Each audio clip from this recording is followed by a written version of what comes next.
Hi, guys. Hey, everybody. We haven't been on for 2 weeks and we're going early tonight because we wanted a little different scenery. We've kind of been doing it in our house and it's getting dark so early that we wanted to come outside and enjoy the beautiful weather, and so you guys have different scenery instead of us always Seeing it in our house, but at our nook. It's so beautiful outside, and we know as Arizonans and those who have spent several years here, this time of year is the year we enjoy the most because it kind of goes from hot to nice for a short period of time. Then all of a sudden it gets cold, where as it gets later in the day, we can't even sit out here without being bundled up. Or have our fire going, right? And for those of you who are from northern states and think that that's ridiculous and you don't get cold like we do, well, I'm sorry, you'll just have to deal with that because we get cold. We're from Arizona. Right, so we're born and raised. So anyway, we've been through quite a journey the last couple weeks. We ended up pulling Braxton out of school, and he is now at home doing online Estravo.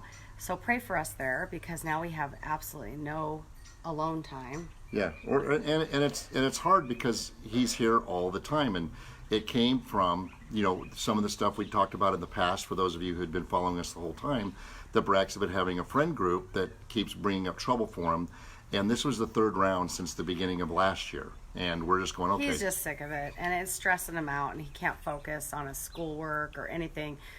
So that's where we're at with that. So we're working with that now, and it's been taking time, and we have to keep an eye on him because he does like his video games, and we're still trying to work through how to get better control over that. He's doing fine in the school online classes. Wi-Fi. He's done so far. Cox Panorama. Yeah, so he's done pretty good so far with watching and doing good in the school classes. He's at B's right now, and this particular course situation actually I can't even talk, will allow him to take classes at GCU, which he says he wants to do college. So we're real excited about that it's kind of helping him focus and do some neat things. So we'll excited about that. We'll see where this journey takes us. It's just definitely hard to get used to him always home, and we have to kind of keep him on a schedule. And he's been he went to a youth group last night at the bridge, so that was good. That was nice. Get him out socializing a little. And he fought us the whole time, and then when he comes back, he goes, actually, it was good. Yeah. So we're happy about that because it's just been a little rougher for him because a lot of different friend groups have been difficult. Yeah, things have been a little difficult for our son, so keep him in your prayers. And then we went and got our new trailer, as you saw. We just got a pop-up. My mom actually blessed us with that so that we could have more family vacations. Right, and she wants to come. Yeah, she wants to come too. Because she won't tent it. No, she can't get into a tent. She can't do that. But other than that, Rachel's doing good, and she's just got senioritis really bad, and she's moving right along in school. But tonight, we're going to talk about I Married a Sinner. And right. I really did. I know, so did I. So, what's so funny? I don't know why we think that we're marrying this perfect person when we're all sinners. And I think we have to lower our expectations. Yes, lower our expectations. Because we are too busy having these, especially for those who are newly married and stuff, you have this idea of what marriage is like. And I think we all do. We all walk into marriage expecting these wonderful things, and everything's going to be glorious, and there's not going to be any problems, and there's no accident that in the Bible Paul said, if you marry, you will have trouble. And I've said this before, and it comes between the communication between men and women, although we're not really getting into that tonight. It's just something that Paul warned us about. Well, yeah, and then in my devotional that I've been reading, which is amazing, I highly recommend it. It's called Sacred Marriage. Yes. Devotionals. And he said that, when we're dating, it's all, roses and it's great. And then we get married, and then all of a sudden, all these little things start irritating us. Like he didn't put the toilet paper on right, or he threw his underwear on the floor, or, left the dishes in the sink. There's just different. We have this nasty mosquito that's about ready to bite us. Anyway, and all these little things that start to irritate you. And like then a mosquito. Yeah, and then you start, yeah, exactly. It's like pick. Then we start picking them apart, and then we're like, wow, what did I marry? Now we're like, did I make a mistake? Did I make a mistake? Did I marry the right person? Now, we're so opposite. Like, he doesn't do anything like I do, and this and that. Well, it's not supposed to be that way. We are different people, and we are sinners, and we have to learn to live with each other. And even if you're not married and you're living with a roommate, it's still the same thing. You have to learn to live with somebody. But I don't know what it is about marriage where we expect our spouse to be perfect. Right. And do everything the way that we would do it. And it doesn't work that way. And when we make mistakes, we are going to make mistakes. Things do happen in life, and mistakes happen. And so you just have to remember that you married a sinner, you are a sinner, and as much grace that you want to get for yourself, we have to also give it. We have to be receiving and giver of grace. Right. Yeah. So, with some of the stuff in our past, there's a lot of stuff in our past and things that still come up for us. And when I talked about that a little bit last week, or the last time we'd spoken on video. It was about how sometimes things still come up for me. I see a picture from Facebook that comes up, and it shows a picture from the time when we were in Colorado and coming home from Colorado, and shortly after that, and that's when Kim, was walking the wrong path, going out, doing wrong things, and just that comes up for me, and I see that video or I see the picture, and it makes me think about what she was doing back then, and I get sad and I get angry, and I have to go through this whole process to remember, why it is that we're here, not why we're together because we're married, but the emotions come up, and it's kind of a battle, and I don't let it get the best of me. I don't allow it to get the best of me. I didn't allow it to get the best of me back then when it was going on, because God really gave me a lot of strength to get through it. But it still comes up, and I still have to deal with it. And as I told Kim a couple times, and as we spoke about then, Kimberly would reassure me and say that she loves me and that she's sorry that that it happened, and that really helps me. And then to go back to that, because I was in such a different place, I was such a different person. I'd never really even had a relationship with Christ. I was a Christian, but I didn't really understand it all because I never grew up that way. So it was all new to me, and it was just going through the motions. And once I got through that and found this other church and went to the women's retreat and realized about the Holy Spirit and how he indwells in you and he helps you not do wrong things and he takes those things away from you, then I was like, wow, it's all about relationships. See, so many people are like, oh, religion. No, it's not about religion. It's about relationship with Jesus. And he can help you get through the stuff that you're dealing with and the sin stuff that you're going through in your life. And back then, I was just such a different person, and I got completely sucked down that sin path. It's like the devil, he gets you. He starts somewhere. He tells you lies. And then all of a sudden, he's like, oh, I got her there. So now I'm going to and then all of a sudden, you're down this path where you didn't realize that you were going, and then you're so far gone, and then you're like, it's just crazy. And it wasn't that I didn't love Jay, because I did love Jay and I loved our children. I was going through a hard time, and that doesn't give me an excuse, but that's where I think my weakness was. That's where the devil tempted me, was where I was the weakest in that area. Yeah. So, and for me, I was on the other side, having a strong relationship with God, where while she was on the wrong path, I'm just on my knees trying to figure out, well, how do I help her get through this? And it's a difficult thing, because I understand the thinking, because as she was doing what she was doing, it was real easy for me to have those same temptations and thoughts. It was real easy for me to go, well, if she's going to do that, I can do that. And I very well could have. And the idea of it wasn't what God wanted me to do. And I gave it to God, and I kept going to him. And as I did, it became easier. Even though it was hard when she was out with her friends, and I had an idea of what could be going on, that was the hardest part. I didn't sleep. When she got home, then I could sleep. And it wasn't a matter of me asking her questions and going, what were you doing? Who were you with? Who were you doing it with? Because that really wasn't going to get me anywhere. It was just a matter of either God and her are going to get a relationship up and running that allows our marriage to stay together, or she wasn't going to allow him to do that for us. Right. And she did. And I think my prayers and my ideas is what made that happen. The prayers definitely helped. I mean, I probably would have been gone had you not been praying. I mean, if Jay would have gone up to me and said, I know what you're doing, I'm out, we would have been divorced today. But he fought for me, literally on his knees, and that's what a strong spiritual leader for his family is. I mean, most people can't do that. Not for my family, for God's family. When you have a family that involves God, and he understood. The man has to step up. And he understood that. He understood that this is just temporary. Yeah. And it's all about salvation and heaven afterwards. And the fact that he could understand that and forgive me, it's taken a long time. I mean, he still struggles with it, just the other day. Yeah, and I wanted to talk about that a little bit tonight too. So over the last 10 years, I knew what had gone on, but I didn't really know what had gone on because I didn't push to find out. I didn't hunt her down to see what she was doing or any of that. But a friend of hers, had slipped one night and just told me some things, and I just went, wow. Number one, it was good because it confirmed all the things I'd been feeling, so I wasn't crazy. So that really helped me to know that my intuition and discernment was accurate and true, what God was telling me. Number two, it gave me a chance now to sit down with her, now that it's out, to find out, okay, what's the truth from you? What do you want to do now that the truth is out? And it was always... the truth does set you free. I mean, there was a lot of freedom on my end, too, because I felt like, okay, that was the past. It was always a secret, putting it behind me. I don't want to bring it up because I don't want to lose what we have, our family, that we're healthy, right, in our relationship.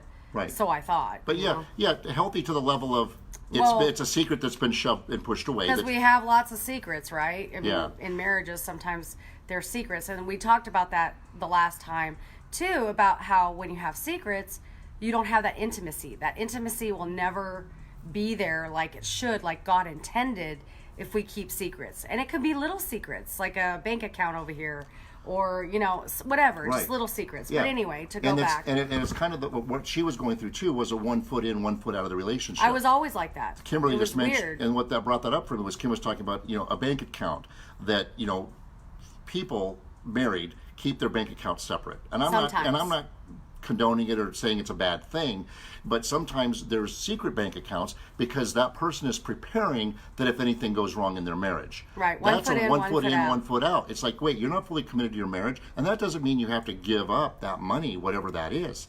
But if you're keeping it a secret for a plan ahead just in case, that's a different type of thinking than saying, hey, honey, I've got this savings account, that's my money, and you agree that that's your money.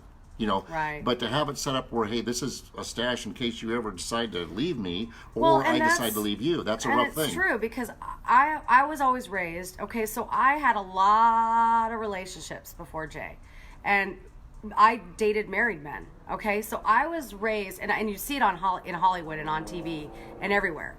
Everybody cheating and this kind of thing. So that's what I saw. So that's what I understood. That's what it's supposed to be. That's the way it was supposed to be. So for me, I was always 1 foot in, 1 foot out. Okay, waiting for the day that Jay is going to leave me, right? And I was like, and she felt that there was some day I was going to leave her. Yeah, I would try to sabotage our relationship, and I was very just not a happy person for a long time. Just a lot of anger issues and things like that I was dealing with. But to go back to where Jay was trying to say, this was a breakthrough just last week when we just were like, wow. I mean, for him, we're still healing. There's still the healing process of what happened 10 years ago, and it'll never go away. I mean, I broke that commitment, that trust, and there's things that he's done too. Right, but, absolutely. But we're, like I said, we married a sinner. That's just the way it goes. And you have to give grace. So just continue to say what you were going to say. Right, yeah, sidetracked. Right, yeah, sorry. So the hard part about it was, where was I at? No, about when you said, I'm done. I've decided. Yes. Oh, you mean from last week? Yeah. So last week it was like, it finally, through the last 2 years of getting healed, in having discussions where now it's out in the open, now we could talk. Now I know how she really felt. See, when she was doing that, she could say she loves me, but she's looking me in the eyes and saying she's loving me, and she's taken off and doing these things, so that whole idea, if she loves me, it's like, well, what does that really mean? Because if you can look me in the eye and say you love me and go to bed with me and all that stuff, but you're doing it somewhere else in life too, I'm going, how do I get that? How can I understand that? So I finally, over the last 2 years of us talking and her reassuring me and understanding, it made sense to me that she could love me and really did love me, but at the same time be doing what she was doing. And it's just the way it is. And that's the way sin carries you too, is that she just felt that it was okay to love him and do what she was doing because I still love him. For me, it Because was to like, me, it was just sex. and it took I know 2 that's years. weird, but It's not relevant. It's not relevant. Whatever it is, it's Right. sin. But for 2 years we talked, and stuff would come up for me, and we'd talk, and stuff would come up for me, and we'd heal, and she would ask for forgiveness again and say she was sorry, and we'd go through all this stuff. Well, last week I finally got to the point where, over the last few years too, I'd also realized that part of the things that were holding me back from really being who I was all this not knowing the truth. And I didn't realize that that's what it was. And as we've been healing now, last week I was finally going, you know what? This has been holding me back. This has been holding me back from being secure with myself, secure with what I did very successfully for years and years and years.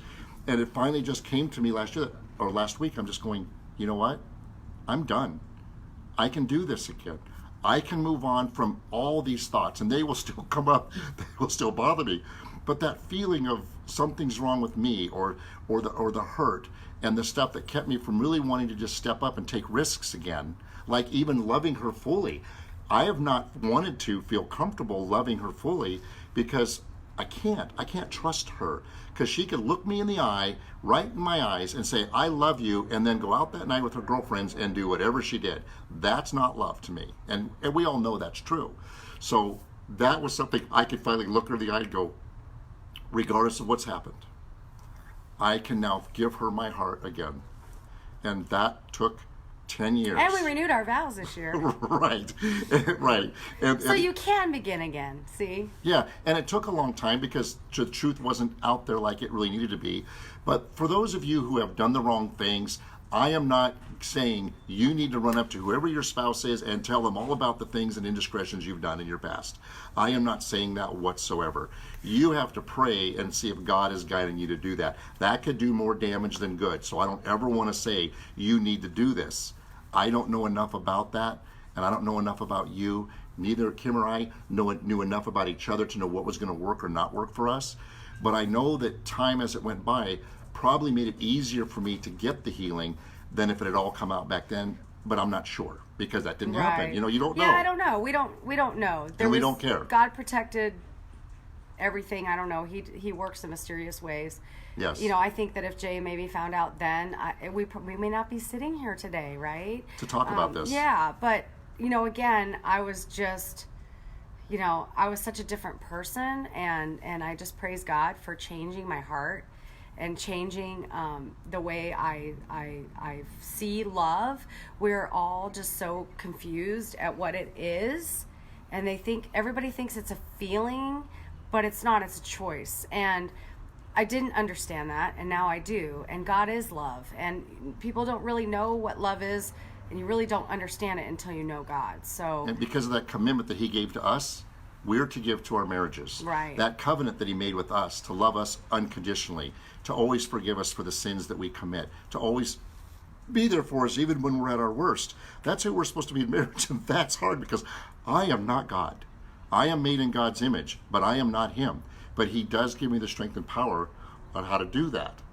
There was something I was listening to on the radio today, and I told Kimberly about this. And it kind of came up for me towards our situation, but this was so much harder. And I look at it and I go, we are not as bad, and we are not as messed up as we think we are, because things much worse can happen in our lives. In a lot worse Right. scenario. So the guy on the radio was talking, and he said a friend of his, had come to him, and he said what his wife had looked at him one day. They were having a lot of trouble with a child, and from what I can understand, the child had died. And the wife looked at this guy and goes, can we ever smile again? And that's a severe hurt that I don't understand it. I don't hope I ever have to understand that. My mom has understood it. Kim's mom has understood it through losing both of our older brothers.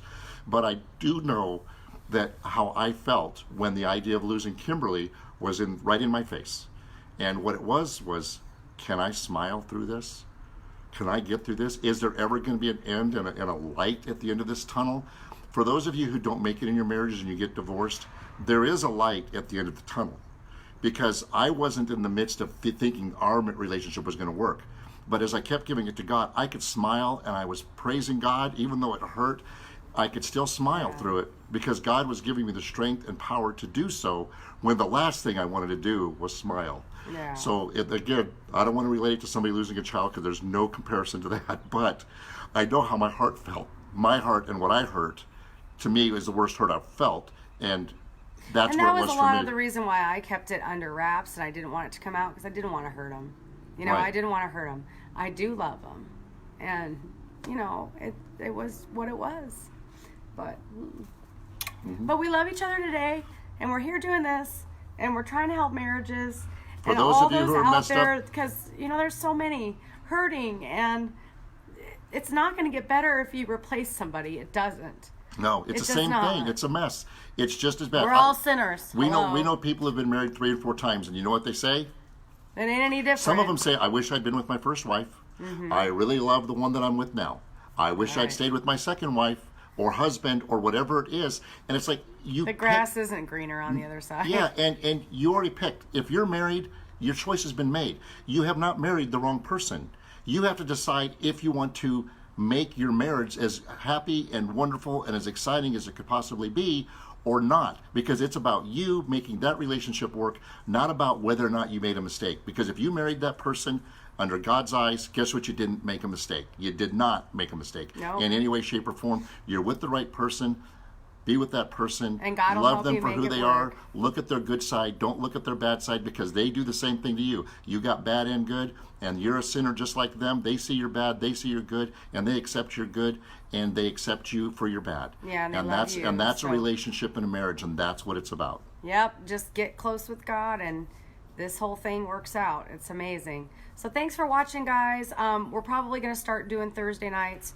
Wednesdays are tough now that we have to drive Braxton and all that stuff. So For his love youth groups you. on Wednesday For his nights youth now, group. right? So love you and be blessed and like, share, and we would just want to be out there helping other people. So have a good Thanksgiving, but that's not for 2 more weeks. But we'll see you next week. We won't be doing it Thanksgiving Day. We'll probably do No. that Wednesday night. Or we'll do it like the weekend. So Okay. Anyway, take care, guys. Thanks. Love you. Bye. Bye-bye.